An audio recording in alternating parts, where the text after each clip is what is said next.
here are our favorite stories about old things that still work. That alarm clock? It was stuck in the walls of a Pittsburgh family's home for more than a decade. It went off every night, like clockwork, naturally, at 7:50 p.m. We know that it's right about here. So it's right about here?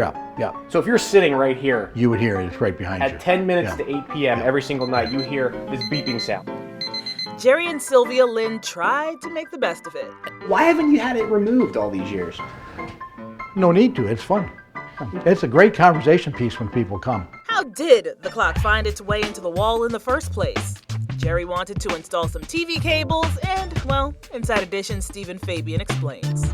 Jerry tied the alarm clock to a string, and his plan was to drop it down this air duct so the alarm would go off and the sound would let him know where to drill a hole, except the string broke. All of a sudden, the string went loose and I heard it go thunk. Oh, geez. You thought the battery would last how long? I thought at the most 2 or 3 months. And then it would die, no big deal. No big deal. We'll never worry about it. But it was still going strong after 13 years. So a local air conditioning company volunteered to extract the timepiece. I see a clock. Now, are you going to miss the alarm at 7:50 every night? Well, not if it's on the mantle ringing. That's right. The clock found a place of honor on the Lynn's mantelpiece. You guys really love this clock. Yeah, we do. What's got to be part of us? And check out this light bulb. Becky Travaglini of Pennsylvania says the bulb in her basement has been working for almost 40 years. This is your magic light bulb. Tell me about it. We moved in October of 1980. We bought the house. The light bulb was in the house when we moved in. It's the same light bulb and it still works. But that bulb can't hold a candle to this one. It's been going since the beginning of the century, the 20th century. It's been burning continuously since 1901.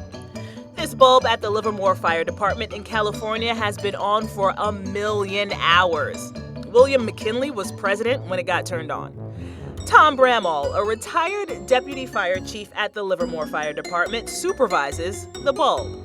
You're not allowed to touch it, by the way. We don't even dust it off. Perhaps the bulb's American craftsmanship has something to do with its staying power. It was made in Shelby, Ohio. I suspect that this light bulb will continually burn another 100 years.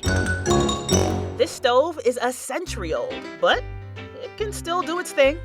I've been cooking on it since the day I got it. The appliance was built by GE around 1924. Calvin Coolidge was president, and Babe Ruth was swatting home runs for the Yankees. It was one of the first stoves that used electric power. The original ad for the stove describes it as, quote, the electric made for the modern mother. Long Islanders Joanne and Marcus bought the stove used for $100 back in 1979. Jimmy Carter was president then, and Reggie Jackson was swinging homers for the Yankees. The couple showed Inside Edition's Allison Hall all of its features. Did you ever think that it was going to last you this long? No. I never. It just kept on working. By the way, Joanne and Marcus also have a working refrigerator from 1930. It's been working since the 30s, and we've been using it regularly since we've had it. You guys have some pretty lucky appliances. Yes. Yeah, I guess we do, yeah. And what about these pants? They're the world's oldest pair of Levi jeans. This is a pair of 1890s Levi's blue jeans that have virtually never been worn. The boxy fit jeans have a button fly, but only one back pocket. They didn't add that until 1902. No belt loops either, though they do have copper rivets and metal buttons. You had suspenders on. The jeans even have a Levi's guarantee inside with a troubling note. They are positively superior to any in the United States and made with white labor and enjoy a national reputation. Even back in that time period, they still had the original leather label. This gentleman had a 44-inch waist and a 36-inch inseam. So he was about 6'6", I'm guessing about 6'6" and about 300 pounds. He was a big man. He was a mountain of a man.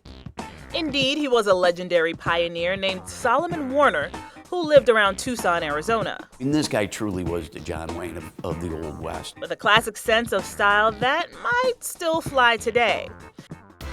And here's another stylish old garment that's still got some life to it, a Victorian wedding dress. It has been handed down generation after generation in Abby Kingston's family. Abby is the 11th bride to don the heirloom. There's so many women before you that have had that love and that excitement of their wedding day, and I just am so excited to put on the dress and feel that same feeling. The hand-sewn dress was first worn by Abby's great-great-grandmother, Mary, in 1895.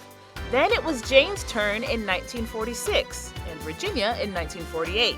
Sarah wore it in 1960, and Laird got it in 1976. Abby's mother, Leslie, wore it in 1977, and Janet in 1982. Jane wore it in 1986, Virginia in 1989, and Anne in 1991. Abby's mom is delighted that her daughter is wearing it for her wedding.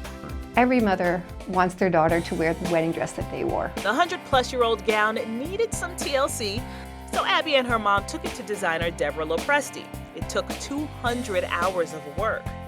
In restoring this dress, physically, we have taken it apart and restitched everything. Then, it was ready for Abby's big day. Abby's husband, Jason, was wowed. The bride is more beautiful than the dress and more beautiful than I ever imagined. We couldn't be happier. I love you. It was a dream come true for Abby and for me, and for all the other brides before her. But the oldest thing on our list may be something in this bread dating back, get this, 4,500 years ago.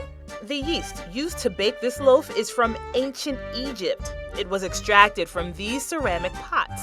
Then it was mixed with a grain from the same time period to create a dough. The master baker behind this bread is Seamus Blackley, who helped develop the Xbox. Inside Edition's Jim Murray paid him a visit to see how he did it. This is the Egyptian yeast? That's it, yeah, so you can see it in there. This is an ancient grain called emmer.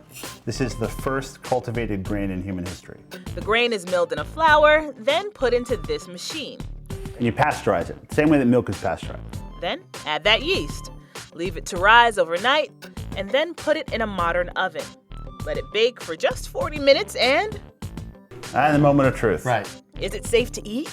When you bake something at 500 degrees for 40 minutes, nothing in it survives. Okay. This is sterilized. So, how does it taste?